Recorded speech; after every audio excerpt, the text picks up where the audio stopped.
Parents हो या teacher हो, उनको एक प्रॉब्लम हमेशा फेस करनी पड़ती है। वो ये है कि बच्चे के माइंड में हम ये लेसन या ये मैनर कैसे डालें। कोई चीज़ ऐसी होती जो बच्चा पिक नहीं कर रहा होता, या फिर अक्सर पेरेंट्स बच्चों में कोई न्यू हैबिट डेवलप करना चाहें तो बच्चे वो अडॉप्ट नहीं कर रहे होते, और यही चीज़ पेरेंट्स के लिए काफ़ी चैलेंजिंग बन जाती है।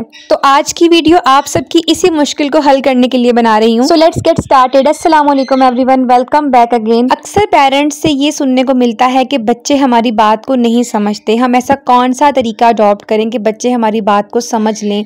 हम चाहते हैं कि बच्चों के अंदर ये हैबिट डेवलप हो जाए, लेकिन उनको शायद हमारी बात समझ में ही नहीं आती। और यही कंप्लेंट टीचर की तरफ से भी सुनने को मिलती है कि बच्चे हमारी बात नहीं मानते। लेकिन अकॉर्डिंग टू रिसर्च बच्चे बहुत जल्दी बात समझते भी हैं, सीखते भी हैं। जैसे ही बच्चे पैदा होते हैं उनके अंदर लर्निंग मोड एक्टिव हो जाता है। आपने अक्सर किसी से ये बात सुनी होगी ना कि जो बचपन का याद किया हुआ होता है वो सारी उम्र नहीं भूलता।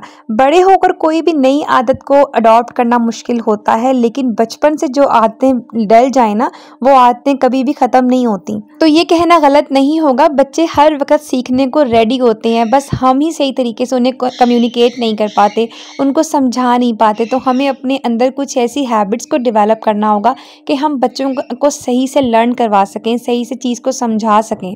एक्चुअली जब हम बच्चों को पढ़ाने लगते हैं ना, तो हमें कुछ टूल्स नहीं मालूम होते कि उनके माइंड तक हमने पहुंचना कैसे है, बच्चों के अंदर ये लेसन, ये चीज़ डालनी कैसे है। और जब हम किसी रॉन्ग मेथड से बच्चे को पढ़ाना शुरू हो जाते हैं या फिर सही तरीके से वो चीज़ बच्चे के माइंड में नहीं डाल पाते, तो हम ब्लेम किसे देते हैं? बच्चे को दे देते हैं ब्लेम कि बच्चा हमारी बात नहीं समझ रहा, या फिर ये कह देते हैं कि बच्चा स्टडी में इंटरेस्ट शो नहीं कर रहा, इसको पढ़ना पसंद नहीं है। आज मैं आपको 4 बेसिक मेथड्स बताऊंगी जो कि बच्चों को पढ़ाते वक्त हमें यूज़ करने चाहिए। और अगर आप ये ऑलरेडी मेथड यूज़ कर रहे हैं तो मुझे कमेंट सेक्शन में लाजमी बताइएगा। और अगर ये मेथड आपने कभी यूज़ नहीं किए तो बच्चे को ब्लेम बिल्कुल भी मत कीजिएगा, ये वाले मेथड यूज़ करके देखिएगा, आपको वाज़िया फ़र्क नज़र आएगा। तो फर्स्ट मेथड जो आपने अडॉप्ट करना है ना, वो ये है कि जब भी बच्चे को कोई होमवर्क मिले या बच्चे के अंदर कोई आप न्यू हैबिट डेवलप करना चाहें, तो हमेशा पहले वो खुद अडॉप्ट करें अपने अंदर। बच्चा आपको देख के सीखेगा, आपको देख कर समझेगा। अगर बच्चे को कोई मैथ्स का होमवर्क मिलता है तो आप बच्चे को एक क्वेश्चन खुद करके दिखाएं। पहले आप कोई रफ नोटबुक लाजमी बच्चे के होमवर्क के लिए रख लें। डायरेक्ट बच्चे को नीट नोटबुक के ऊपर काम नहीं करवाएं, पहले रफ नोटबुक के ऊपर बच्चे को एक क्वेश्चन समझाएं, देन उसको बोलें कि आप बेटा इसी तरह प्रैक्टिस करके बाकी के क्वेश्चंस खुद करो।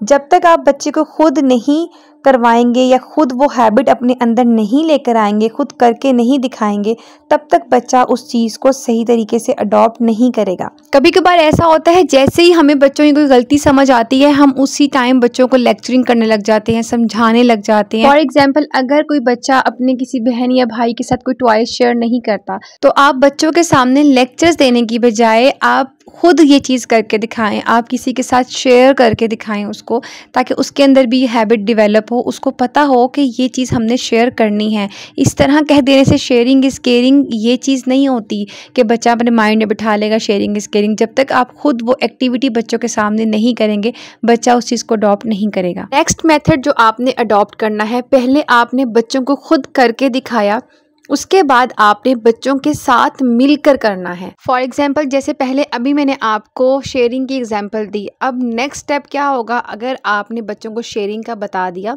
उसके बाद आप बच्चों के सामने डेली आप शेयरिंग करें। अपनी चीज़, कोई खाना आप खा रहे हैं तो बच्चों के साथ आप शेयर करें, आप बच्चों के सामने दूसरों के साथ शेयर करें, बच्चों को दिखा दिखा के शेयर करें।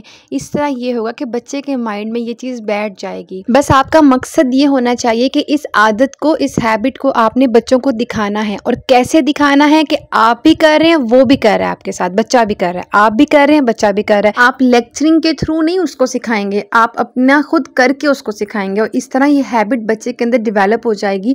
और आप देखेंगे कि बच्चा आपके बगैर कहे अपनी हर चीज़ दूसरों के साथ शेयरिंग करने लगेगा। तो ये तो एग्जाम्पल दी मैंने शेयरिंग की, इसी तरह और भी डिफरेंट एक्टिविटीज़ या जो भी चीज़ आप बच्चे को सिखाना चाहते हैं, पढ़ाना चाहते हैं, सेम यही एग्जाम्पल आप सामने रख के बच्चे को सिखाएं तो बच्चा ज़रूर सीखेगा। यहाँ पर 2 मेथड आपके साथ क्लियर हो गए। अब आता है थर्ड मेथड। थर्ड मेथड ये है कि आपने बच्चे को वॉच करते रहना है। जो आपने बच्चे को सिखाया, आपने उसको ऑब्जर्व करना है कि बच्चा वो कैसे कर रहा है। अक्सर ऐसा होता है जब बच्चा खुद ट्राई करता है ना करने की, तो हम पहली अटेम्प्ट पे जाके उसको फ़ौरन से टोक देते हैं कि नहीं नहीं, मैंने आपको ये नहीं समझाया था, मैंने तो आपको कहा ही नहीं था ऐसे करने को, जैसा मैंने कहा था आपने वैसा क्यों नहीं किया। तो आपने थर्ड स्टेप में ऐसा कुछ भी नहीं करना, आपने जस्ट वॉच करना है, जस्ट खामोशी से देखना है कि बच्चा कैसे कर रहा है, क्या आपने जैसे कहा था, जैसे समझाया था वैसे वो कर रहा है। लेकिन आपका कोई आगे से रद्द अमल नहीं होना चाहिए, पहले आपने उसको आराम से देखना है। इन केस अगर बच्चा वो चीज़ नहीं कर रहा तो आप क्या करेंगे, ना आप डांटेंगे, ना ही आप उसको मारेंगे, ना ही आप उसको लेक्चर्स देंगे। आप क्या करेंगे, आप दोबारा फर्स्ट स्टेप से स्टार्ट लेंगे, आप दोबारा फर्स्ट स्टेप उसके सामने करेंगे, उसके बाद उसको साथ अपने इन्वॉल्व करेंगे, उसके बाद उसको वॉच करेंगे। यानी कि ये स्टेप बार बार रिपीट होगा और यही टीचिंग के मेथड में भी होता है, बच्चों को समझाने के लिए, सिखाने के लिए। पहले आपने रफ नोटबुक के ऊपर बच्चों को करके दिखाना है क्वेश्चन, देन आपने बच्चे को अपने साथ इन्वॉल्व करना है। उसके बाद जब आपका थर्ड स्टेप डन हो जाए, बच्चों को आपने वॉच कर लिया और आपको समझ आ गई कि बच्चे को वाकई समझ आ गई, बच्चे का बिहेवियर अब बिल्कुल ठीक है, देन आप फोर्थ स्टेप में क्या करेंगे, आप उसको फ्री हैंड छोड़ेंगे कि बच्चा इजीली खुद काम करे। और बच्चा वाकई खुद काम करेगा, बच्चे को इस तरह लिखना भी आएगा, समझना भी आएगा। ये मैं आपके साथ वो मेथड शेयर कर रही हूँ जो टीचर्स ट्रेनिंग में टीचर्स को बताया जाता है, समझाया जाता है कि बच्चों को आपने इस तरह ट्रेन करना है। आई होप आपको आज की वीडियो और ये चारों मेथड अच्छे लगे होंगे। अगर आपको वीडियो अच्छी लगे तो कमेंट सेक्शन में लाजमी बताइएगा और वीडियो को लाइक करके चैनल को सब्सक्राइब लाजमी कर लीजिएगा। सो वीडियो करती हूँ यही एंड, मिलते हैं अगली वीडियो में एक नए टॉपिक के साथ। तब तक के लिए अल्लाह हाफिज़।